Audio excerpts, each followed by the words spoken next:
Alright! Good morning Pilipinas and good morning world! At sa ating mga kababayang OFW at mga kababayan natin na nandyan sa Pilipinas na walang sawang sumusuporta dito sa ating munti programa, thank you so much at mabuhay po tayong lahat hanggat gusto natin.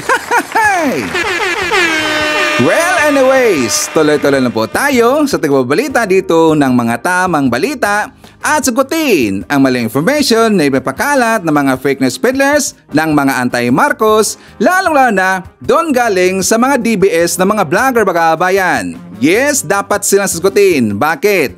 Kasi bagayaan natin sila na lagi pong naninira araw-araw kay BBM at sa Marcos Administration sa katagalan bagabayan. Ang kanilang mga paninira ay may totoo yan sa mata ng ibang tao. So dapat silang sagutin kasi ang bagong Pilipinas, bawal po ang mga sinungaling. At syempre, kasama niyo pa rin si Sir Ivan, ang pinakabulol na vlogger sa balat ng YouTube, pagbibigay sa inyo ng mga totoo at mga preskong balita na kinukuha natin sa ating kapitbahay na social media. So magandang buhay sa ating lahat bagabayan and a happy Thursday sa ating lahat.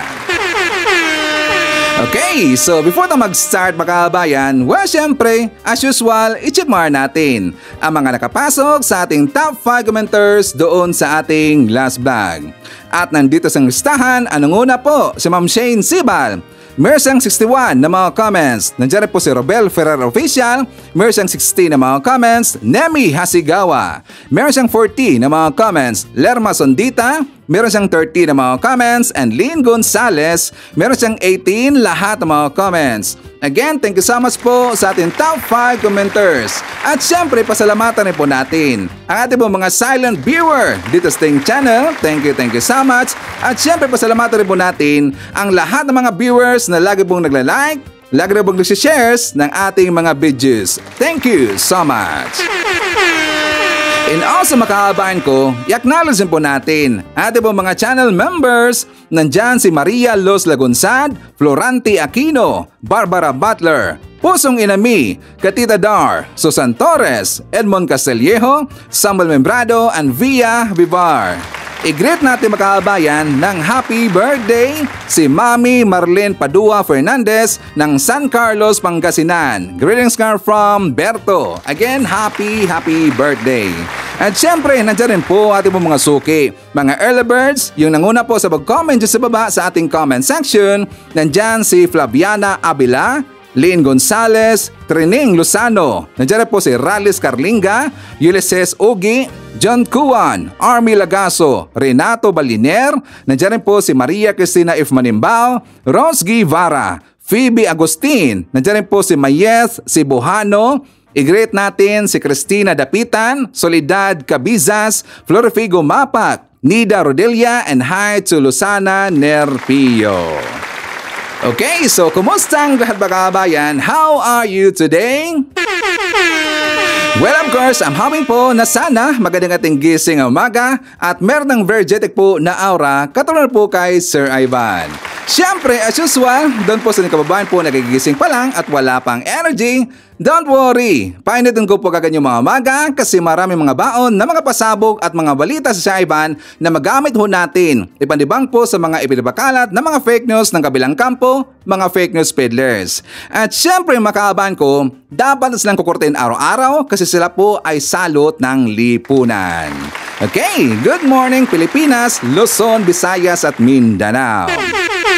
Well mga kaabahan ko, today is already Thursday no? Ang bilis talaga ng araw eh. Kahapon Wednesday, bukas Friday naman po, walang nagbago. The same routine, the same task. Ang nabago lang po, yung pangalan po ng araw mga kaabayan, ang Thursday. So anyways, happy blessed Thursday po sa ating lahat. Kahapon mga kaabahan ko, ang dami talang nangyari no? Ang dami rin po mga paninira ibinato po sa ating gobyerno, lalo na kay BBM. So meron pong nag-message sa atin. Actually, marami mga kaabayan. If I'm not mistaken, siguro mga 12 yata lahat 12 or 13. Tsaka pati rin po yung mga haters natin. Ang daming hamon po kay Sir Ivan mga kabayan. Okay, so pag-usapan natin. Nag-request sila, pag-usapan natin po yung merong balita na nagbenta daw ng gold reserve ang BSP mga kabayan na hindi daw ipinaalam sa ating lahat. So yun po ang banat. Isa po sa banat po ng kabilang kampo mga kabayan. And also tungkol po sa utang ng Pilipinas kasi sabi po na ng haters ng mga anti-Marcos na mas tumaas pa lalo daw ang utang ng Pilipinas simula nang naupo si PBBM mga kabayan. Pero yan po ay fake news at yan po ay ating pong idibang mga kabayan. And also, pag-usapan rin po natin, kasi kahapon may nakita ako, nagkurutan yata. Anong kurutan?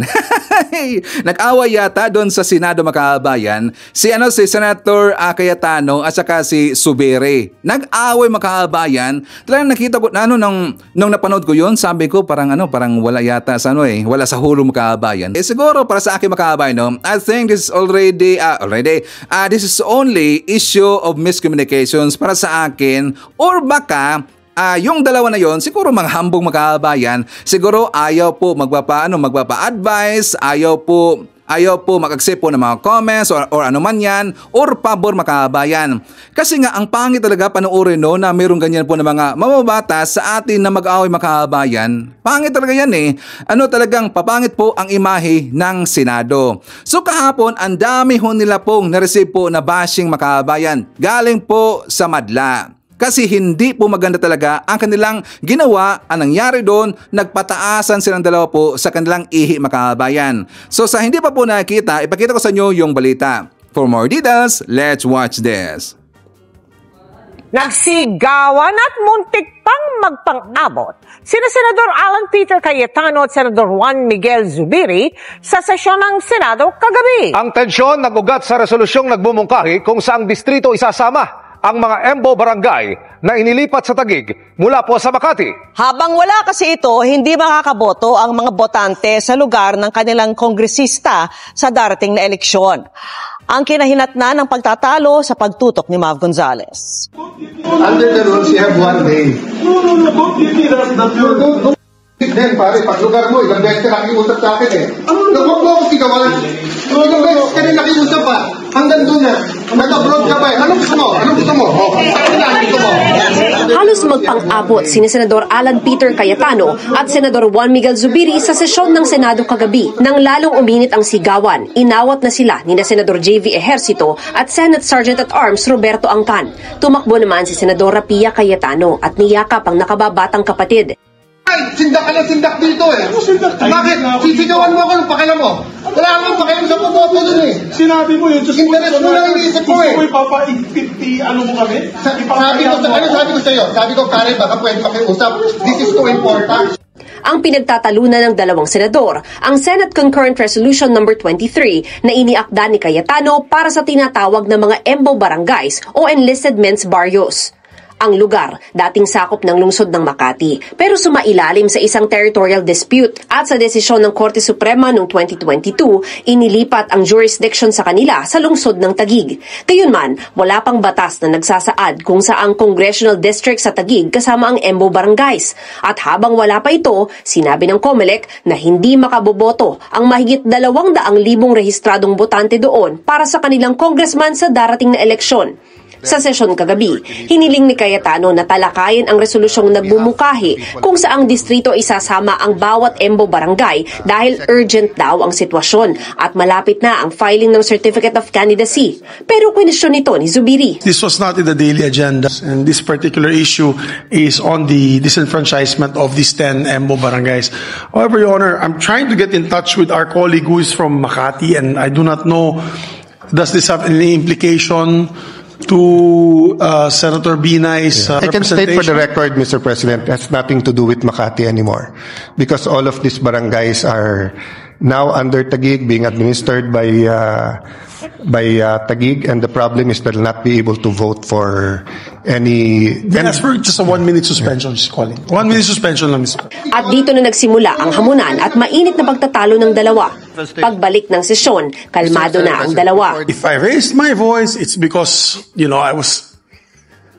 it didn't have to go that way, and I apologize if I raised my voice. Okay? Ang akin dyan, if it will help you, Maybe we can pass this, we can take it up tomorrow. We did give due courtesy to Senator Nancy, even if this involves barangays that are no longer part of Makati, but because the chair thought it used to belong to Makati, we cleared it with her. The response was, she can confirm or deny the same tomorrow. It has nothing to do with Makati because it has everything to do with Taguig. 1998 ko pa kasama si Senate President Zubiri. So siguro we're entitled one heated argument, which is tonight. Sa huli, nagbati at nagyakapan ang dalawang senador. Inadopt na rin ng Senado ang resolusyon na hindi naman isang batas kundi naghahayag lamang ng sentimiento ng mga senador. Kanina, nakuha pang magbiro ni Zubiri nang madaanan si Senador Nancy Binay. Sabi ni Zubiri, miscommunication lang ito na naiwasan sana kung may konsultasyon sa mga senador. Nung in-explain naman niya, it's just a mere request of Congress, then okay, we already agreed on what happened. We already agreed that I think we shouldn't let our emotions run wild. Tumanggi nang magkomento sa issue si Cayetano. Sayang mga kababayan, no, na kung saan doon ba nakasagutan na po itong si Zubiri at saka itong si Cayetano. Sana in-include po ni Zubiri yung tungkol po sa 10,000 pesos mga kababayan, yung 10K na sinasabi po ni Cayetano. Sayang hindi na-include. Di ba? Noon yun ay mga kababayan, magandang insert yun kasi nakainita na eh. Sasabihin po ni Zubiri, oy, yung pangako mo sa taong bayan na mamigay ka ng 10,000 pesos, na sana. Di ba, boy, 10K? Dapat in-insert yung makahabayan. Pero seriously, pangit po ng ganyan yung mag-aaway po sa Senado makahabayan. Kasi ibinoto natin or ibinoto po ng ibang tao itong dalawang senador na to para po gagawa po ng batas makahabayan. Hindi po magbukbukan at saka magkurutan dyan, di ba? Kaya pangit po ang imahe kapag ganyan po lagi ang mangyayari po sa Senado. At saka dito na po kay Zubiri makahabayan, ang dapan diyang pag-initan dito itong si Bato. Bakit si Ivan? Naalala ba natin yung paik-iyak po si Bato makahabayan at saka biglang niyakap ang asawa po ni Zubiri? Chinansing di Bato yung asawa po ni Zubiri makahabayan. Kasi nga, di ba, traitor talaga itong si Bato. Paik-iyak siya pero kasama rin po siya doon sa bumoto, pumabor na ito pong si Zubiri makahabayan tatanggalin sa pwesto bilang Senate President at saka pinalitan siya ni Chis Escudero. Isang po si Bato doon na pumabor makahabayan tas paik-iyak pa. Diba? Talagang nakatawa itong si Bato. Sana ang pinag-iniitan ni Zubiri at saka kinurot ni Zubiri makahabayan dapat yung si Bato de la Rosa. Okay? So, forward tayo. Pag-usapan rin po natin makahabayan, ito rin pong if-forward sa atin na isang video galing po sa ating viewer kasi sabi niya may napansin daw siya sa Calio survey ginagawa po ngayon yung Calio survey ng mga kasamahan natin po noon ng mga Marcos supporter makahabayan, sila si Vincent Tabegue at saka ito pong si Esme. Actually, itong si Esme at saka si Tabegue, silang dalawa dito po yung nagsama makahabayan. So si Tabegue ngayon talagang nakita ko makahabayan, napaka-bias na sa kanyang Calio survey. Totoo lang. Kasi nga noon, kung sino ba yung viewer dito at solid viewer noon ni Tabegue. Di ba kapag siya po ay gagawa po ng Calio survey makahabayan, di ba live yan, walang putol-putol. Pero napansin natin lately sa lahat na po nung simula po na siya po ay bumaligtad sa kabilang kampo makahabayan, napansin mo natin po ang kanyang upload na lahat po ng kanyang Calio survey puro na po uploaded, yung pre-recorded makahabayan, hindi na po live at saka pinipili nila yung pumabor or papabor doon po kay Digong or kay Sara Duterte. Napansin ba natin yan? So ngayon, meron pong nag-viral ngayon, talagang galit na galit dito po yung mga Marcos, mga pro-admin ng mga vlogger at saka Marcos supporter. Kasi nga dito sinabi tungkol po sa panahon daw ni Digong makahabayan, hindi daw naghirap ang mamayang Pilipino, hindi daw, kundi nakaranas daw ng paghihirap sa panahon daw ni PBBM makahabayan. At saka nabanggit niya dito ang presyo po ng bigas. Iparinig ko muna sa inyo po itong kanilang survey makahabayan or Calio survey. Pabor po kayo yung ginagawa ni Pangulong Duterte? Pabor talaga ako. Saka hindi naghirap ni Duterte. Si Marcos, hirap na hirap tayo eh. Talaga, meron bang 20 pesos na bigas? 20 pesos bigas, iboto nyo ako. 20 pesos lang ang bigas. Mura. Pabor po kayo yung ginagawa ni Pangulong Duterte? Pabor talaga ako. Saka hindi naghirap ni Duterte. Si Marcos, hirap na hirap tayo eh. Talaga, meron bang 20 pesos na bigas?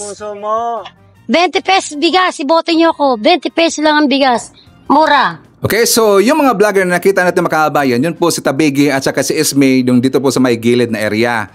Yung dalawa na yan, bumaliktad sila. Kasi alam nyo mga kabayan, alam mo natin kapag yung tao, di ba, tinatawag kami na ensaymada mga kabayan. Ensaymada daw, bayaran daw ng gobyerno, or bayaran daw ni PBM or ng palasyo. Di ba, yan po ang lagi lang sinasabi. Pero ang tanong natin sa kanila, bakit sila bumaliktad? At saka doon na po ngayon, sila naging vlogger mga kabayan. Ano ang rason yan? Sila po ay bayaran, di ba?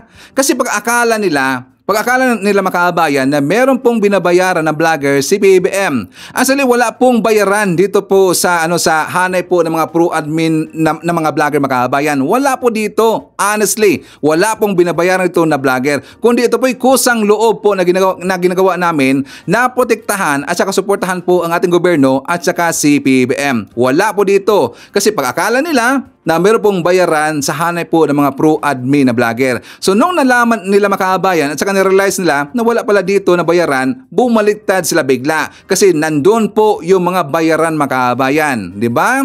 Just ngayon sa kanilang ginagawa po na rally na survey, nagiging pabor na po lahat ng kanilang mga pinagtanungan doon po kay Digong or kay Sara Duterte, which is very unlikely at saka ito po ay unusual talaga makabayan kasi hindi po ganun na klase na content itong ginagawa ni Tabigi noon. Lagi po yung live mga kabayan. Ngayon, pinipili na lang po ni Tabigi. Okay? So, idibang ho natin ito pong si Nanay. Kasi siguro hindi siya updated mga kabayan. At saka ang pangit dito bakit hindi in-explain ni Tabigi at saka ni Ismay, samantalang sila po ay pro-admin na vlogger noon mga kabayan. At saka alam po nila ang estado ng presyo ng bigas sa panahon rin po ni Digong. Bakit ayaw lang explain mga kabayan? So tayo po ang mag-explain dito. So sa panahon po ni Digong, alam ba nila na mataas po ang presyo ng bigas mga kabayan? Nangyari ba yung pangako po ni Digong na 7 pesos per kilo na bigas? Or kahit yung sinabi niya nung una, 11 pesos per kilo na bigas mga kabayan? Nangyari ba mga DBS? Pagkakala nyo makalimutan namin yan, sinabi ho yan ni Digong mismo po sa suna niya. Gagawin niyang 11 pesos per kilo na bigas hanggang 7 pesos per kilo na bigas. Nangyari ba? Okay, so babalik tayo po sa panahon po ni Digong. Ito po yung presyo po ng bigas makabayan. That is August 23, 2018. Wala pa pong pandemya ha? Wala pa pong pandemya. Ang presyo ng bigas makabayan, merong 44, merong 55, 47, at saka so on and so forth, mahal po ang presyo ng bigas. The same rin po sa panahon po ni PBM makabayan. Di ba ang taas talaga? Pero at least sa panahon po ni BBM, may mabibili na po na presyo na 25 pesos per kilo na bigas or 29 pesos per kilo na bigas. Meron na po available po sa Kadiwa stores makabayan. Sa panahon pa ni Digong, meron bang presyo na ganyan? Diba wala? Kay PBM, meron pong 29 pesos per kilo na bigas. Nangyayari na ho yan. 29 pesos per kilo na bigas nandyan po sa Kadiwa stores. Diyan po sa market, unti-unti na po ditong bumaba ang presyo ng bigas. Pero bakit ayaw nila pong i-explain po sa kanila pong pinagtanungan po para po sa survey makabayan? Bakit ayaw nila? Bakit? Kasi gusto nila ang kanila pong survey ginagawa, papabor po doon kay Digong at saka kay Sara Duterte at para po maraming magalit dito kay PBM. Di ba manggunggong talaga eh. Okay, so bago natin po pag-usapan, yung tungkol po dito sa banat, mga paninira po ng kabilang kampo, tungkol po sa utang ng Pilipinas, tungkol po dito sa pagbenta po ng reserve gold ng BSP makabayan. Yan sa pag-usapan din po natin, yung merong lumabas po na whistleblower tungkol po dito kay Sara Duterte na kung saan di umano siya po ay binibigyan po monthly, straight 9 months ng pera makabayan na sa loob po ng sobre na tig 50,000 bawat na sa loob po ng sobre makabayan. Okay? But before that, ipakita ko muna sa inyo ang ating good news syempre. For more details, let's watch this. Tiwala si Pangulong Ferdinand R. Marcos Jr. na patuloy pang bababa ang presyo ng bigas. Ito'y kasunod na rin ng mga inilatag na hakbang ng pamahalaan. Nagbabalik si Kenneth Pasyente. Laking ginhawa para kay Jean na kahit paano ay bumaba ang presyo ng bigas na kanyang binibili. Kung dati kasi ay 58 pesos ang presyo nito, nabili na niya ito sa halagang 57 pesos. Malaki yun. Kasi pangdagdag na yung piso pang baon ng anak ko. Ang ginhawang nararanasang ito ng mga mamimili gaya ni Jean ang nais maipagpatuloy ni Pangulong Ferdinand R. Marcos Jr. Sa sectoral meeting sa Malacanang na pinangunahan ng punong ehekutibo, binigyang diin niya na kumpiyansa ang pamahalaan na mas mararamdaman pa ang pagbaba ng presyo ng bigas. Ayon sa Pangulo, malaki ang posibilidad na maaabot ang projection sa presyo ng bigas sa bansa, lalo't di naman anya ito nalalayo sa price trend sa Southeast Asia. Kaya tiwala ang presidente na mas maiibsan pa ang hinaing ng maraming Pilipino ukol sa presyo ng bigas. Tiniyak naman ng pamahalaan na tuloy-tuloy ang paglalatag ng mga hakbang para maibsan ang food inflation, lalo na ang bigas. Kabilang na ang pagpapalawig ng Rice Competitive Enhancement Fund o RCEF hanggang 2030, kung saan magiging posible na ang farm input vouchers para sa mga magsasaka na maipapalit nila sa kanilang mga pangangailangan. Kasama na rin dyan ang pagpapabilis ng unloading ng imported rice. Ayon sa Presidential Communications Office, bumaba ng 15% o 7 pesos kada kilo ang imported rice dahil na rin sa Executive Order No. 62 na pinirmahan ni Pangulong Marcos Jr. Malakas na. Hindi katulad dati na ang bibili ng mga tao ay per kilo na lang. Dati ngayon may 25 kilos na. Mas higit pang palalakasin ang internet access at pagtugon ng pamahalaan sa isyu ng baha base sa pakikipagpulong ni Pangulong Ferdinand R. Marcos Jr. sa Private Sector Advisory Council. Ipiniliwanag ng Pangulo ng malaki ang magiging papel ng maayos na internet connection para maabot ng tamang impormasyon ang mga malalayong lugar sa bansa. Kinilala naman ng Pangulo ang papel ng pribadong sektor para maisakatuparan ang inisyatibang ito ng pamahalaan. Matatanda ang una ng natalakay ng Pangulo at PSAC, ang Infrastructure Group ang pagtugon sa water security kabilang na ang pagtutok sa flood control initiative. Sinisikap ng Senado at Kongreso na maipasa ang ilang priority bills ng Administrasyong Marcos.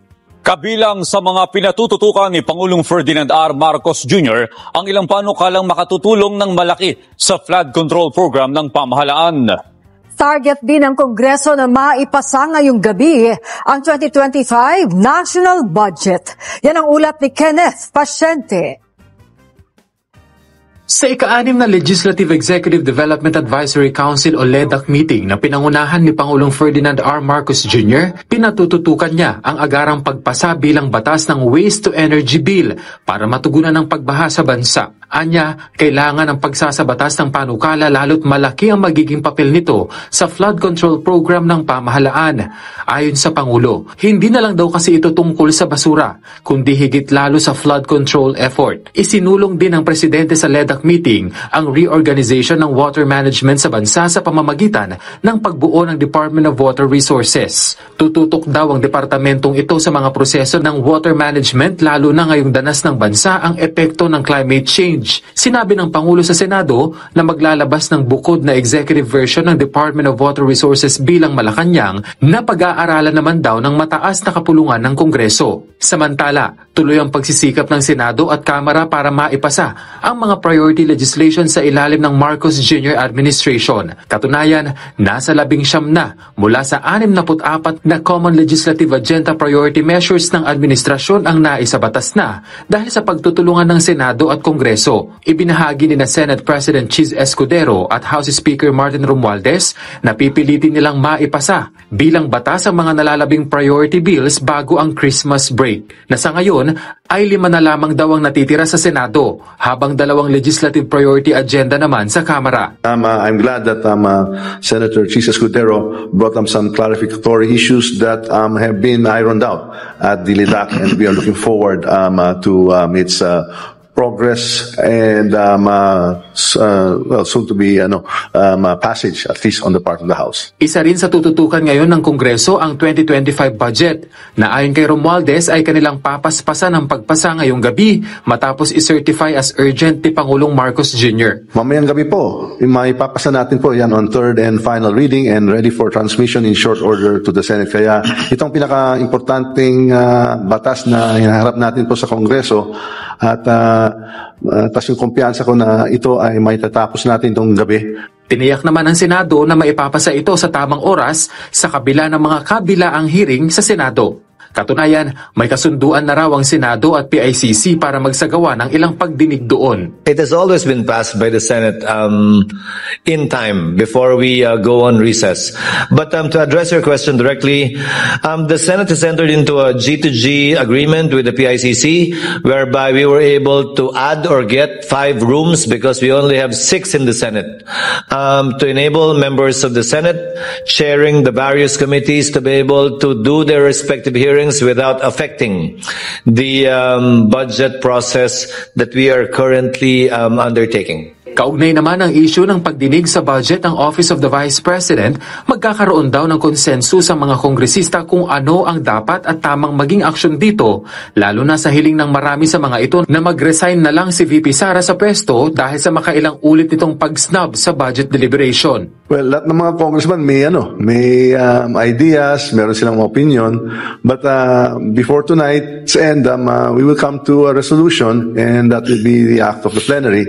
So instead of listening to individual opinions or comments, as you know, in Congress, we act in a consensus, as a consensus body and as a collegiate body rather, and so we will deal with that. Tiwala ang Senado at Kamara na mapipirmahan ni Pangulong Marcos Jr. ang 2025 proposed national budget bago ang Pasko para mapunduhan ang iba't ibang programa ng pamahalaan para sa mga Pilipino. O ayan mga DBS, at least dito po sa channel po ni Sir Ivan, marami kong malalaman po dito na mga balita at saka programa po ng ating gobyerno or yung mga pulisiya po ng ating gobyerno. Kapag nandun na po kayo lagi sa mga DDS ng mga vlogger, ng mga gonggong, well, talaga pong magkakapulyot po ang inyong mga utak. At saka magiging tanga kayo kasi wala kayong alam sa mga totoong nangyari po sa ating gobyerno or plano po ng ating gobyerno. Okay? So ngayon, pag-usapan natin makabayan. Ito pong lagi pong mga banat ng kabilang kampo kasi nga 'di ba meron pong balita na tungkol po sa PhilHealth. At para po ito ma-clear, pag-usapan ho natin kasi ang dami talaga pong nagtanong kay Sir Ivan tungkol diyan makabayan. Kasi ito daw ang issue na to, ito mga paninira na to, ito daw lagi po yung ginagamit mga paninira sa ating gobyerno at kay PBBM. At saka mahirapan rin daw na sumagot ang ating pong mga viewers makabayan. Okay? Unahin po natin po yung tungkol dito sa PhilHealth. Di ba nabalitaan natin na meron pong tinanggal, kinuha po na budget na worth 90 billion pesos sa PhilHealth makabayan. Saka yung budget na yon inalagay, transfer po doon sa National Treasury. 'Di ba? Talagang lagi ho niyang pinag-usapan po ng kabilang kampo. Kasi daw, itong pagtanggal ng budget po dyan sa PhilHealth na 90 billion pesos, preparation daw ito makabayan para daw ibulsa ni Speaker Martin Romualdez at saka ni BBM sa darating po na eleksyon makabayan. Di ba yan po ang kanilang paninira? Ibubulsa daw yung 90 billion pesos. So naepektuhan daw yung PhilHealth makabayan kasi tinanggalan daw ng budget. Okay, so ganito po mga DBS. Meron pa pong existing na 500 billion pesos na budget dyan po sa PhilHealth. At hindi po naapektuhan po ang trabaho dyan po sa PhilHealth, wala po. Itong 90 billion pesos para maintindihan ninyo, ito kasi ay isang ideal, yung nagtambay ng makabayan, nag-idle po na budget or funds or natutulog na po na budget dyan po sa PhilHealth. So ano bang gagawin po nating gobyerno ng taga DOF or Department of Finance sa pangunguna po ni Secretary Recto Makabayan? Ano ba ang gagawin natin po sa mga perang natutulog at saka sobra ho yan makabayan? Hindi nagamit, natulog lang po. Unang-una gagawin dyan, dapat ibalik ho yan sa National Treasury para in the future, kung meron mga programa, mga bago po mga projects po ang gobyerno natin, magagamit ho yung makabayan. Intindi na mga DBS para ho yun magagamit po sa iba pong programa at hindi yun kurakotin. Kasi di ba, tingnan nyo yung sinabi po, nalaban natin po yung sinabi po ni Digong na hindi po corrupt si PBM. 'Di ba sabi nga mismo ni Digong na hindi corrupt. He is not corrupt. Hindi po corrupt si PBBM. Tas ngayon kayo nag-iisip na corrupt si PBBM, 'di ba? Ayaw niyo bang respetuhin po ang sinabi po ni Digong na siya na nga mismo nagsabi hindi corrupt si PBBM? Hindi po. Makakaasa kayo sa gobyerno natin, gagamitin ho 'yun sa maayos ang 90 billion pesos at wala pong napektuhan po na na trabaho dyan po sa PhilHealth kasi meron pa pong existing na 500 billion pesos na budget ang PhilHealth, mga kababayan. Okay? So ngayon, papunta na tayo doon sa utang. Papunta tayo doon, mga kababayan. Kasi una-una, meron kasing nag-comment doon po sa last vlog natin. At saka talagang copy-paste, mga kababayan. Copy-paste, mga reply niya doon sa ating mga viewers. Ang sabi po nito ni Marifi Nakalaban, sabi niya, hunggaw daw. Or hungaw yung mga kababayan, sabi niya. Sabi niya, hungaw ka din mag-isip. Ano na pala mo sa idolo mong bangag? Sabi niya, saan napunta ang pera ng flood control? 1.4 billion pesos a day daw yun, mga kababayan. Nasaan daw ang pera ng flood control? Unang-una, wala pa pong flood control project si PBBM or ang Marcos administration. Hindi nyo ba alam yan? Hindi ka ba updated? Ma'am Marifi Nakalaban. Binalita nga yan mismo sa SMNI na mismo ang nagsabi si Secretary Balisacan ng NEDA na wala pa pong approved budget ang Marcos admin para po sa flood control projects. Wala pa po. Wala pa po. And also lately, di ba doon sa plenary, sa debate doon po sa Kamara, mga kababayan, mismo po sinabi po ni Kimbo na wala pa pong project ang Marcos admin na flood control project. Tapos ngayon, hanapan ninyo na saan yung budget sa flood control, mga kababayan. Gunggong talaga eh. Ang dapat hanapan ninyo, yung pong si Digong. Ang sinabi po ni PBBM na natapos nila na 5,500 po na flood control projects, panahon yun ni Digong na hindi po natapos. Tinapos po ng Marcos admin. Pero ang ginamit doon na feasibility studies na bilyones po ang ginamit doon na budget, mga kababayan, bilyones po, nandun po kay Digong. Kasi ang studies na yon, panahon po ni Digong. Kapag hindi po epektibo at hindi po sufficient ang flood control projects po ni Digong, ibig sabihin, failure ang project po ni Digong. Gets na? Para at least meron tayong kaalaman kahit konti man lang dito po sa channel ni Sir Ivan, marami kang malalaman. Hindi po magkakapulyot ang inyong utak at saka tataba po ang inyong utak, mga kababayan, mga DBS. Okay? So next, sabi niya, galit ka kay BP na 125 million lang na kung tutuusin, napunta na sa 132 agencies niya. Ang billions a day, saan na? Pera din niya ng taong bayan. Sino ba nagsabi na hindi yan pera ng taong bayan? Wala po. Sabi pa niya, pera niya ng taong bayan plus yung binta ng ginto na 25 tons daw, mga kababayan. Mag-isip kayo, wag padala daw sa trolls. Okay? So, i-skip muna natin po yung 25 tons na reserve gold na bininta po ng BSP, mga kababayan. Makukunik ho natin yan. Una, dito man tayo po sa utang ng Pilipinas. Kasi ito pong lagi po ang banat po ng kabilang kampo. Okay, so sa mga minamahal ko ng mga viewers, at least ito, tatandaan ho natin. Nung naupo po itong si Digong, utang sa utang, pambansang utang, pag-usapan ho natin. Itong utang na to, kapag term po ng pambansang utang, galing ho yun sa mga previous po na mga administration. Sa panahon po ni Apolacay, so naupo po si Ma'am Corazon Aquino, hanggang naupo po sila si Ramos, si Estrada, si GMA, hanggang kay Pinoy Aquino, mga kababayan, until kay Digong. First day kay Digong, ang utang na po na Pilipinas is 5.9 trillion pesos, mga kababayan. Take note, 5.9 trillion pesos. Gets na? Ngayon, sa pag-upo na po ni Digong, mga kababayan, until po natapos ang kanyang term, ang utang ng Pilipinas tumabo sa 13.18 trillion pesos. Ang ibig sabihin, 7 trillion pesos ang nadagdag, mga kababayan. Clear na, mga DBS, ang nadagdag po sa utang ni Digong ay 7 trillion pesos. Okay? So ngayon, nung naupo na po si PBBM, mga kababayan, ang utang nung time na po ni PBBM in just 2 years, kasi 2 years si PBBM, mga kababayan, umabot po sa 15.69 trillion pesos. Ang ibig sabihin, sa panahon po ni PBBM is only 2 trillion pesos lang po ang nadagdag. 2 trillion pesos. Klaro, enchendes, mga DBS, only 2 trillion pesos. So dito, ang dapat yung tatanungin, si Digong, bakit mataas po ang utang or malaki po ang utang ni Digong? Well, alam ko po, isasagutin nyo, dahil dumaan po sa pandemya. Mamaya pag-usapan natin yan tungkol po sa pandemya, mga kababayan. At saka hindi rin po na nakita sa balita na napaka-active po ni PBBM magbayad po ng utang. unang ibinayad niya in last year mga kababayan, that is 1.6 trillion pesos. Nagbayad po ating gobyerno ng 1.6 trillion pesos. At nakita nyo na po, di ba? Talang viral ho yan. Nabalita ho yan last year mga kababayan and also mga DBS. Nagbayad ho tayo ng 1.6 trillion pesos. Hanggang nagbayad po tayo last Hulyo, July ng 1.3 trillion pesos. So ang last July, 1.3 trillion pesos. So asahan po natin in the coming month, magbabayad po tayo ng 1.91 trillion pesos. Ganon po ka-active magbayad po ng utang si PBBM. Unlike doon kay Digong mga kababayan, ang kay Digong nasa bulsa naman kasi. Babalikan na natin.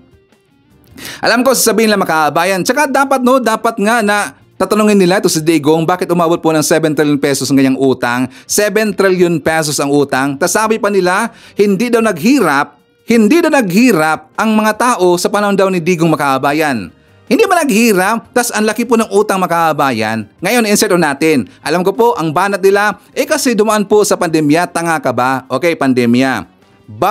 Pupuntahan natin po yung tungkol po sa reserve gold. Kasi nga inunahan nyo, yung tungkol po sa reserve gold, na sabi nila, not the other day, I think this already 5 days ago, na nagbinta po tayo ng reserve gold na 25 tons makabayan ang BSP. Yes, nagbinta po ang BSP ng 25 tons. At saka nakita ko rin po dyan sa balita, pinost makaban nila ni Jay Sunsa. Yan, tingnan nyo, si Jason Sa, sabi niya, so nagbinta pala tayo ng 25 tons of gold. Okay, fine. Ang tanong, saan napunta yung pinagbintahan? Nobody is telling us. Tapos si Kiambao yata yung makahabayan, if not mistaken. Yung kabilang kampo po, yung si Kiambao na rabid po na haters ni PBBM at saka lagi pong napapakal po ng fake news. Yung kaibigan po ni Hitad makahabayan, si Kiambao. Isa rin po sa dito po sa napakal po ng balita na yan. Sabi nila, binulusan na daw, kawawa daw ang taong bayan. Bakit daw ito sinikreto na nagbinta daw ng gold, ang Marcos administration? Okay, so 25 tons makabayan, that is equivalent po ng 120 billion pesos. Saan pumupunta po ang pera na yan? Ang profit makabayan? Siyempre, nandyan po sa BSP, i-stack na muna dyan sa PSP hanggang meron pong pagagamitan po ng pera niya makabayan. And also, normal po sa lahat po ng countries, tayo po, hindi lang po Pilipinas, at pati po yung ibang country makabayan, nagbibinta rin po yan ng mga golds. Pero tinatiming ho nila yan. Hindi basta-basta na bukas gusto ko magbenta po ng ating gold or bukas gusto ko magbenta ng gold. Hindi po ganon. Timing ho yan. Under ho yan sa principle of buying and selling makabayan. Ang nakatindi niyan, yung mga expert po ng economics, mga haters, mga anti-Marcos, maggunggo talaga kayo eh. Kapag kayo po ay hindi expert na economics, kapag hindi kayo expert po ng stock marketing, at saka hindi kayo expert po ng global economic, manahimik kayo kasi wala kayong alam. Ang alam dyan makabayan, yung mga mahilig po sa cryptocurrency, magaling yan talaga dyan. Kasi nga, ulitin ko lang po, principles of buying and selling. Kapag makita po ng mga taga Department of Finance makabayan, ay tumaas ang value ng gold. So yan pong time na yan, i-timing nila, ibibinta nila po yung golds makabayan. Kasi ang balik niyan, malaki kasi. Kasi malaki po ang value ng gold makabayan. Clear ba mga DBS? Ganon ho yun. At saka alam ho yan ng mga viewers natin dito na mahilig po sa cryptocurrency at saka sa mga stock marketing. Diba? Correct pa am wrong. Ganon po yun ang principles mga haters. So itiniming ho yan. Kaya nga kapag mataas po ang face value ng gold natin, binta kagad yan. Maramihan. Kasi ang balik niya makaban, ang profit, malaki rin po yan. Pero ang pera niyan, nandyan na po sa BSP. Hindi nila kukunin yan. Nandiyan po sa BSP. So kapag meron na pong request ang gobyerno natin na pagagamitan po sa budget na yan, magre-request na po sila ng budget doon po sa BSP makabayan. Ipasok po sa National Treasury. Okay? Ngayon, dahil inunahan nyo si PBBM, ipakita ko sa inyo ang graph na mas mataas pa po at marami pong golds bininta itong si Digong. Diba? Tas noon, ang laki po ng utang makabayan. Tingnan nyo lang po, ilang tonelada, how many tons, English yun how many tons po ang bininta po ni Digong sa panahon niya makabayan? 49.31 tons, equivalent po to, let's say, 50 tons makabayan. 50 tons lahat po ang ibininta po ni Digong na gold sa kanyang panahon. Ang tanong, nasaan po ang pera niya mga kababayan? And also second question, ibinalita ba yan? Kung ibinalita yan, alam ba yan ng DDS mga kababayan? Nagreklamo ba yung DDS? Diba wala? Kasi hindi rin po nila alam na nagbinta pala si Digong na marami pong gold mga kababayan. Diba? Ano na? DBS, sampal yan. Una, si Digong nagbinta po ng maraming golds ho yan. Kasi nga, hindi natin alam sa panahon na yon ano yung kanilang paggagamitan mga kababayan, pero bakit lumabas po yung issue na yon tungkol po sa Farm Mali? Na allegedly, na yung mga prices po sa mga pandemic materials, mga ginagamit po ng panahon po ng pandemic mga kababayan, na overpricing. Bakit naman overpricing at saka nangutang pa sa China mga kababayan? Meron tayong bininta po na golds. Yan po yung malaking questionable. Nagtanong ba kayo DDS? Hindi. Bakit? Kasi kayo po'y kaalyado. Diba? Pinagtakpan ninyo. Pinagtakpan po ng mga vlogger. Ano na? Sampal. Kay PBBM, nagreklamo kayo, is only 25 tons lang. Kay Digong, 50 tons ang kanyang ibininta mga kababayan. Diba? Saan dyan ang mas problema? Kay Digong. Kasi malaking question, nasaan po ang pera niya mga kababayan? Bakit hindi pinaalam po ng Department of Finance sa panahon po ni Digong? Dapat singilin natin para fair.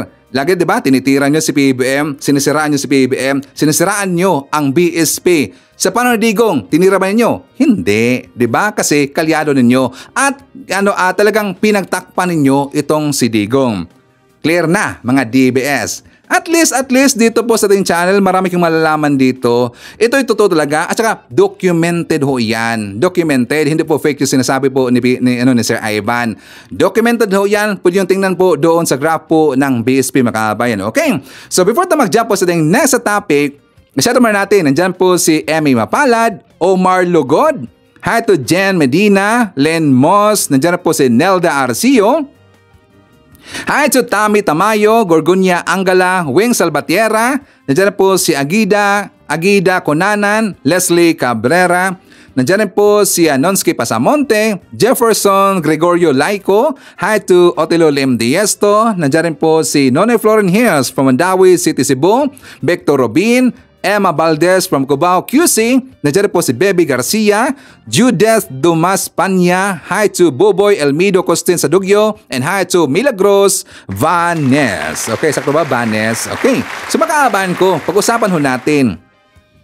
Yung tungkol po nangyari doon sa kamera na kung saan meron pong whistleblower na lumabas, yun po ay former undersecretary po ng DepEd, yun po si Doktora Mercado Makabayan. Si Mercado yung kanyang pangalan, di ba? Para hindi tayo makakamali. Siya po si Ma'am Gloria or Dr. Gloria Jumamel Mercado. Ang ganda ng name Jumamel. Okay yun. So ngayon makaabahan ko, ang sabi niya doon, talagang grabe yung pasabog na yon. Kasi nabanggit niya, binibigyan pala siya ng pera po ni Sara Makabayan through sa mga through po sa Assistant Secretary. True sa Assistant Secretary Makabayan, meron dang ibinibigay sa kanya na sobring galing daw kay Sara Duterte. Ang loob nun, 50,000 pesos Makabayan. Pero hindi niya binuksan yon kasi meron siyang duda Makabayan. Hanggang straight 9 months, binibigyan ho siya ng pera. Tingnan nyo, 9 months times 50 Makabayan or 9 times 50. So ngayon, bumanat po kaagad ito pong si Sara Duterte kasi sabi niya, ito daw na babae na to, si Mercado Makabayan, si Ma'am Gloria Mercado, tinanggal ito ni Sara Duterte sa kanyang pwesto, pinaresign, tinanggal kasi meron dang ginawa na hindi maganda Makabayan. Ang sabi po ni Sara Duterte, sabi pa nga niya, naka-paper trail daw ang kanyang ebidensya Makabayan or documented.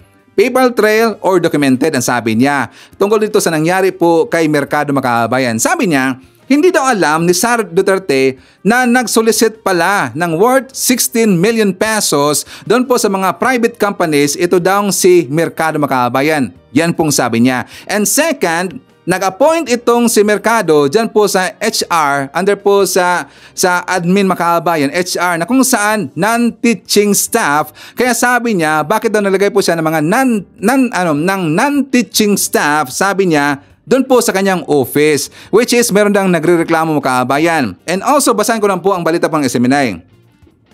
Sabi niya, Gloria Mercado kumuha ng teacher item sa Region 7 at ginawa niyang Executive Secretary ng HR sa Central Office ng Department of Education. Ito daw ay isa sa mga dahilan ng pagpapatalsik kay Gloria Jumamel Mercado bilang USIC ng DepEd. Yung teacher item nga pala, baliktad makabayan. Kanina sabi ko non-teaching staff, kundi teacher item nga pala yun, baliktad.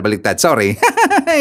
So ngayon, sumagot po itong si Ma'am Mercado. Sabi niya, bakit daw siya nag-resign noon? Kasi meron siyang hindi po nagustuhan makaabayan dito po sa mga bidding process nila. Sa bidding process, ang ibig sabihin, siyempre alam na lang ho yan sa mga sales. Alam na lang nila yan. So di ba ang gobyerno ho natin, kapag meron pong bidding makaabayan, una, lalo na kapag malakihan, pinopost nila yan sa PhilJeps. Normal talaga yung makaabayan. Pero wag ka, ang lahat po ng mga nagpo-post yan sa PhilJeps, baka formality lang ho yung makaabayan. May kalokohan po sa bidding process, totoo yan. Alam yan ni Sir Ivan. Kasi before po nandito si Sir Ivan, natrabaho po sa Saudi Arabia, isa po kong sales makaabayan. Sa hindi po nakakaalam, ako po isang sales doon po sa Mandawi City or sa Cebu. Ang mga hawak ko po na account makaabayan or mga kliyente ko, government. Pero ayaw ko lang pong pangalan na makaabayan. But government po ang hawak po na si Ivan. So alam ko po yung bidding kasi lagi po kong nandyan po sa bidding makaabayan. May nangyari dyan. Ito po ang hindi po nagustuhan po ni Jumamel Mercado. Kasi sabi niya, during daw sa kanilang bidding process, gusto nila hindi daw ito ipapaalam po sa labas makaabayan, kundi magsabot-sabot sila internal. Meron po mga agreement makaabayan dito po sa mga supplier. Sila-sila lang po dyan makaabayan. At saka sila-sila po dito po yung mga admin. Ang ibig sabihin, hindi din alam, baka yung kanilang budget pipirahin makaabayan. Pati hindi ko sinabing totoo yan. Baka lang. Baka yung kanilang approved budget po para po sa kanilang sa bidding process para daw sa computerization makaabayan sa DepEd, baka pipirahin yun, hindi natin alam, or meron na silang pinili na bidder or kumpanya na mag-serve po sa kanilang request makaabayan. And the other company, nagiging papet lang ho yun, o nagiging dami lang ho yung makaabayan, nagiging dami. At saka totoo lang, sa panahon ko mga makaabayan, nung sales pa ako, talagang maawa ako doon sa mga ibang kumpanya. Totoo lang, honestly, maawa ako makaabayan. Bakit? Tinatawagan po ako ng gobyerno. Tinatawagan po ako ng nandun po sa gobyerno makaabayan, kliyente ni Sir Ivan. So meron po mga agreement yan. Yung mga gustong sasali po sa bidding, ikawawa talaga yun kasi magiging dami lang yung makaabayan. Hindi nila alam, may nanalo na po. Pero hindi pa nangyari po yung bidding, may nanalo na po makaabayan. Parang parang formality lang ho. Gets na.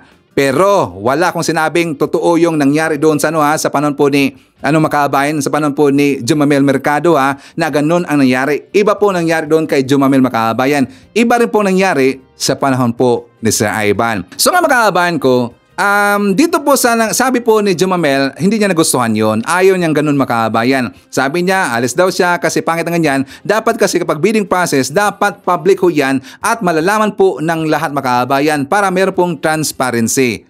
Yun po ang sagot ni Jumamel, kaya siya po ay nag-resign makaabayan. Pero karagdagan rin po dito sa ating balita, ipakita ko sa inyo ang pahayag at saka dito inilabas niya yung ebidensya makaabayan na siya po ay binibigyan po ng pera daw di umano ni Sara Duterte through sa isang sobre makaabayan. For more details, let's watch this.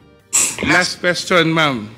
At least, Mr. Chair, I would know the Vice President is watching us because she just had a press conference and she said that she's denying giving former DepEd Undersecretary Gloria Mercado 50,000 for 9 months. And the Vice President saying that Mercado was let go because she used DepEd to solicit donations from the private sector amounting to 16 million without her knowledge. And she adds that she will provide the media with paper trail to back up her claim, describing Mercado as a disgruntled former DepEd official. I think, ma'am, given your long history and long service to the Republic, 40 long years, I think it's fair for you to be given the opportunity to reply to the Vice President. I think, I don't want to do this, but since siya na yung nagsabi, i-turn over ko na yung envelope. The envelopes where the money was. Comsec. So it's 9 envelopes. Kuha po yung envelope. So it says hope and the amount is there. Kasi ang sakit naman nun, ordinaryo lang akong trabahante tapos inano ka ng vice president, di ba? It's very painful. Ma'am, ilang taon na po kayo? I hope you don't mind. Gusto ko lang pong malaman kasi sabi po ninyo 40 years na po kayo in government. I'm 65, sir, but So when you were appointed as USEC noong 2022 ba? 2022? How old were you at that time? I was 64. 64. Yeah. I'm sure sa edad ninyong yan, after pagkatapos nyo pong pag-ingatan yung iyong pangalan for the past 40 years? Sabutin ko yun. Yes, sir. So, okay, anyway, Mr. Chairman, I'd like to... Mr. Chairman, Mr. Chairman, dito po ako.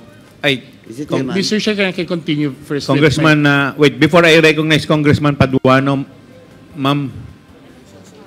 Yes. I believe... With the indulgence of Congressman Asidre, please continue, Congressman. Mr. Chair, can we allow Yusek Mercado to continue with the response? Because I was trying to ask her about the 16 million that the Vice President mentioned. Please respond with respect to the 16 million. 1660. 16 million. I would like to respond to that because it's a press con.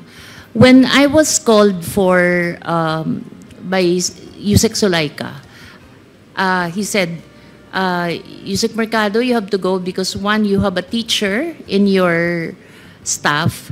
But I explained to them that the teacher was a contract of services when I joined DepEd. And the teacher has a pending application in Cebu because he's from the Visayas. And while he was working with us, he qualified for the RQA. But then when he received his appointment as a teacher, it was already past the opening of the class. It was almost opening, and the teaching load was already apportioned. So I called the RD. I said, can I still keep him? Because he was working on the special hardship allowance, which was a program that BP Sara also wanted to improve because there's a new hardship allowance, and we were just able to reduce the hardship threshold from 0.37 to 0.33. And she wanted the basis for the giving of the hardship allowance, special hardship allowance, revisited. So that's why that guy was the one working on it. So I explained, and I don't feel at all na guilty ako dun sa sinabi niya. The second one is,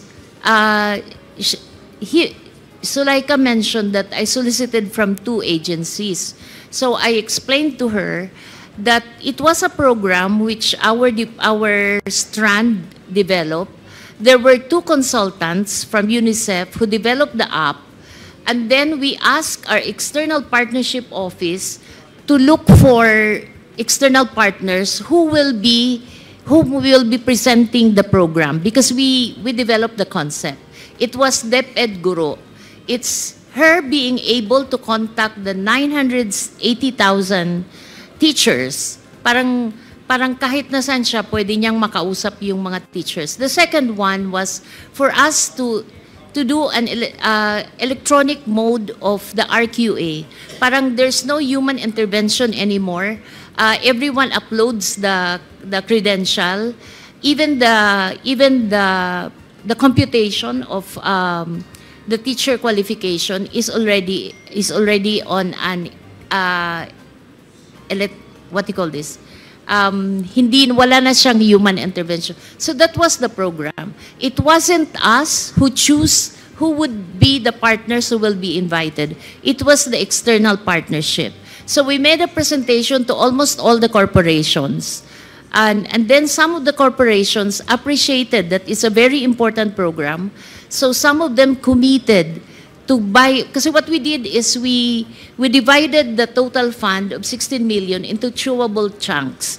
So if you're interested with this package, ito lang. If you're interested with it, because not everyone naman wanted to pay the 16 million.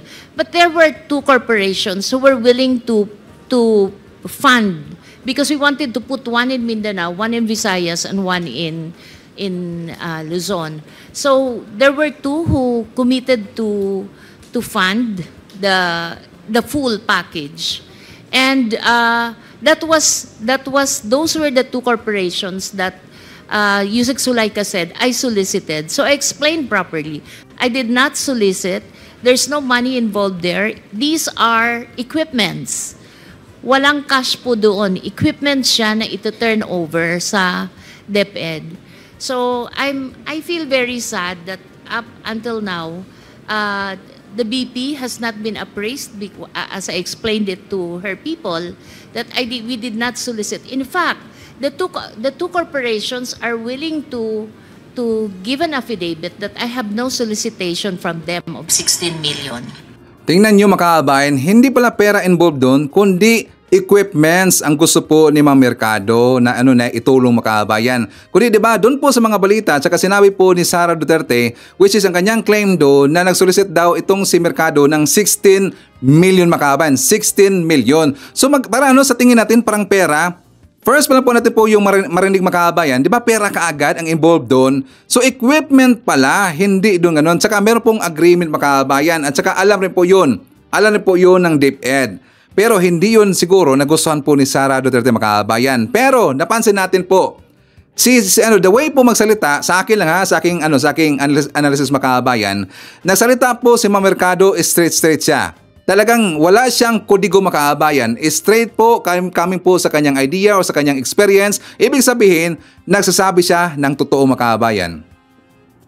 Diba? Para sa akin, nagsasabi po ng totoo itong si Mercado. Yun po ang nangyari makabayan. At saka dito po sa side po ni Sara Duterte, well as usual, as expected makabayan, kasi nga talagang pattern na po sa kanila sa pamilya po Duterte, sa panahon po ni Digong, na kapag meron pong makakadiscover sa kanilang mga anomalyang ginagawa makabayan, sisiraan kagad yan. Diba? Confirm wrong. Ito example na po itong si Mercado makabayan, si Ma'am Gloria Mercado. Ito po ang isa po sa example dito po sa panahon po ni Sara Duterte makabayan. Sisiraan kagad. Para sa akin, nagsasabi po ng totoo itong si Mercado makabayan. So dito po si Sara mamiligro. Bakit? Yung pagbibigay po ng pera makabayan, yan, di ba? Pasok yan sa term po ng bribery. Bribery ho yan makabayan. Ano ba nangyari po kay Estrada?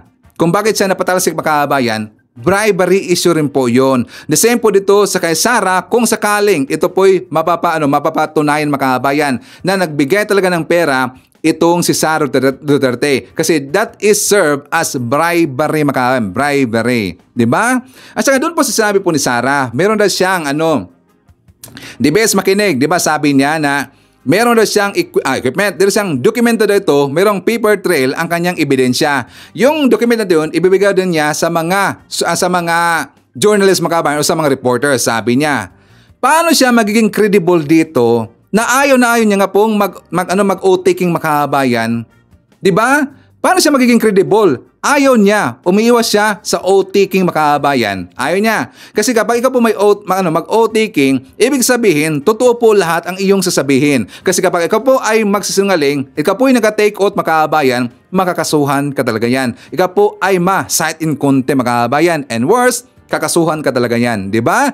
Pero bakit ayaw niyang mag-o-taking? Umiiwas siya sa posible pong mangyayari sa kanya makabayan na baka sa tingin po ng madla, sa tingin po ng mga mamabatas o ng husgado, siya po ay nagsinungaling makabayan. Kaya ayaw niyang mag-take oath. Diba? Paano siya magiging credible? Maniniwala na po tayo kapag siya po ay mag-o-taking makabayan. Okay? So anyway, shoutout po natin. Nandyan po si Caroline Campos, William Esteban Verdugo, hi to Agapi John Lagon, hi to Nida Ichhaka, Elsa Hoffman, Ana Hulwa, nandyan po si Nelson Nelson Caravana, hi to Alicia Lig, Janet D. Narvaez, Jess Tubtob, nandiyan po si Anastasio Ramos ng Ugong, Pasig City, greetings from Bugos, Montalban. Hi to Romeo Caro Gigato Jr. Shoutout daw ang pamilya de Los Santos, kay Ate Ligaya na nasa Italy, galing kay Eva Atienza na nasa Dubai. Okay, so makahabahan ko, ipakita ko sa inyo ang vlog po ni Mike Abe. Kasi ang DDS, ang kabilang kampo, maisog rally vlogger, nagsira-siraan na sila. For more details, let's watch this. Nako, ayan na sinasabi natin. Nagkawindang-windang na, nagsisiraan na sila, nagsisisihan pa, at kaliwat kanan ang mga sabit nila sa mga posibleng paglabag sa batas. Kasi pinapairal na nga po ng totoo o ng tama ang batas, yung rule of law. Ang tinutukoy ko po ay itong mga anti-Marcos, DDS, yan yung grupo ng Duterte at Kibuloy, yung mga abogado, mga vlogger, dito at sa abroad, yung mga rally-rally nila, yung mga ginagawa nila na mga paninira, fake news, fake video, at lahat po ay sabit. Ang pinaka-controversial ngayon, dahil nagpalabas po yung foreign expert na talagang fake yung video inilabas nila dyan sa Amerika na ikinalat sa buong mundo. Video o picture ni Pangulong Marcos. So dahil dyan ngayon, nagsisisiyahan na sila. Sabi ni Roque, si Maharlika ang naglabas niyan. Sabi naman ni Maharlika, galing sa Manila ito. Ayan. Tapos, dahil si Roque isang abogado, ayan, mayroon pa siyang problema ngayon sa kanyang lisensya. Dahil meron na pong formal na petisyon na siya ay pinadidisbar. Dahil ang mga abogado ay officer of the court, hindi dapat pumapatol sa mga fake news, fake video, or pag-akusa sa magitan ng mga fake at walang kaukulang pagpapatunay kasi abogado. Kaya ground daw po yun for disbarment. Naloko na. Wanted pa siya ngayon. Pinaghahanap na siya ng Congress. Siya ay puganti sa Congress dahil ayaw niyang umarap sa public hearing at magsumiti ng mga dokumentong kanyang ipinangako. At ang complainant dyan ay dati rin niyang kasamahan dyan sa Duterte administration. Ayan, aloko na. Dito naman sa yung mga vlogger, nagsisisihan na. Sisi sila ng sisi at dinay hindi niya alam na hawak na ng NBI ang lahat ng mapapagkakilanlan kung sino ang nagpakalat ng mga fake video ng ating Pangulo. At siyempre, lahat sila ay mananagot. Dahil hindi lang NBI nagsabi ng fake video kung hindi merong foreign expert. Galing pa yata ng Indonesia yan, nagsabing fake yan, hindi si President Marcos yan. Naloko na. Ngayon nga, may lumabas pang picture na nababanggit si Marlon, kilala ko yun Yung na-appoint na dating undersecretary pero naunsimin, dinatuloy si Marlon. Dati in media yan di ba? Dating nasa media, ako nasa media pa ngayon. Kamukha, yun daw ang ginamit na picture. Kapares na kapares, naloko na. Nagsisisihan talaga ngayon. Ayan. So, yan na yung bunga ng mga kanilang sobrang panlalait, paninira kay Pangulong Marcos para lang masira at papabagsak. Hindi naman po nangyari. Lalo pang tumaas ang rating, tumaas ang pagtitiwala ng mga Pilipino kay Pangulong Marcos kasi ang paninira ng mga anti-Marcos lahat ay fake. Walang matibay na dokumento, walang matibay na ebidensya, puro allegation, puro belbal, puro hearsay. Hindi yan katanggap-tanggap. Hindi nila madal sa korte kasi wala talagang matibay na ebidensya. Hanggang social media lang, hanggang rally lang. Ay ultimong sa rally, hindi naman sila organized. Lalo na ngayon, nag-withdraw na. Hindi na sasali, hindi na magpapagamit ang mga member ni Kibuloy under ng Kingdom of Jesus Christ. sa mga rally. Di ba nilabas ko na yon? Si Marlon Acobo, yung kasalukuyang bagong pastor nila, ang nagsabi na hindi na magpa-participate ang kanilang mga member sa rally ng maisog ng mga Duterte. Ayan, naghati-hati na. Kaya ngayon totoo ba yung balita na yung KOJC at saka Duterte, DDS magkaaway na? Yung mga vlogger nila nag-aaway na rin, nagsisisihan na rin. Kasi lahat sila pwedeng kasuhan. Kasuhan sa paninira kay Pangulong Marcos, sa Davao naman, at yung mga vlogger at iba pang mga may kinalaman sa obstruction of justice at saka sedition. Sedition. Abay, mabigat ang sedition. Pagpapabagsak ng gobyerno, mabigat yan. Hindi biro yan. So ayan na po. Pinapairal lang Marcos administration ni Pangulong Marcos ang mga batas. Yan ang kanyang order sa DOJ, NBI, PNP, DILG at lahat ng mga kinaukulan sa ilalim ng Office of the President. Ipairal ang batas. No one is above the law. Ignorance of the law excuses no one. Ayan na. Kaya kung yung mapapansin, iba na ang galawan ngayon ng mga DDS, kibuloy vlogger, pati yung vlogger sa Amerika na nahimik dahil sa dami ng kaso, ngayon wala na rin kakampi. Nako, nagsisisihan na sila. Naggamitan sila, pero puro sablay, walang matibay na dokumento, walang matibay na ebidensya. Ngayon umiiran ng mga batas na sila hinahabol na ng mga otoridad, nagtutulak na, nagsisisihan. Kaya nga, nagkarambulan na sila. Ayan ang napala ninyo. Kasi naman tayo'y lahat Pilipino. Kung naniwala kayo sa akin from day one, magsama-sama tayo, irespeto natin ang elected president, irespeto natin ang mandato ng taong bayan sa inihalal sa political exercise natin ng 2022, magtulungan tayo uunlad ng ating bansa. Ginagawa naman ni Pangulong Marcos ang lahat, ayaw niyong tanggapin. Naniniwala kayo sa mga gustong mangagaw ng kapangyarihan sa kanilang personal interest. Naniniwala kayo sa propaganda ng mga anti-Marcos para sa kanilang interest na sila'y muling maghawak ng kapangyarihan. Hindi naman pwede. Nakita nyo yung sinabi ni dating Pangulong Rodrigo Roa Duterte. Wala siyang nakikitang masamang ginagawa si Pangulong Marcos. Sabi niya, kanya daw tutulungan si Pangulong Marcos. Naniwala tayo o hindi, sinabi niya yan isang araw doon sa General Assembly ng kanyang PDP laban, partido. O nasyak yung mga followers niya.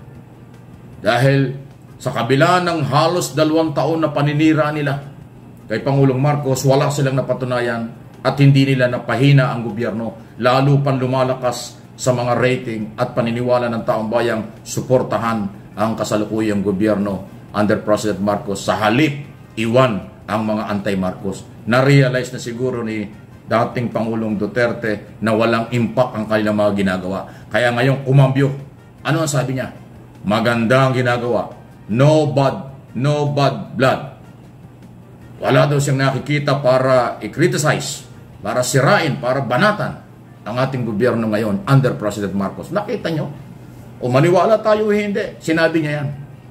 Pwedeng maraming hindi naniniwala, baka patibong yan. O kung patibong, okay lang. Pero at least, nanggaling sa kanya, bahala kayo.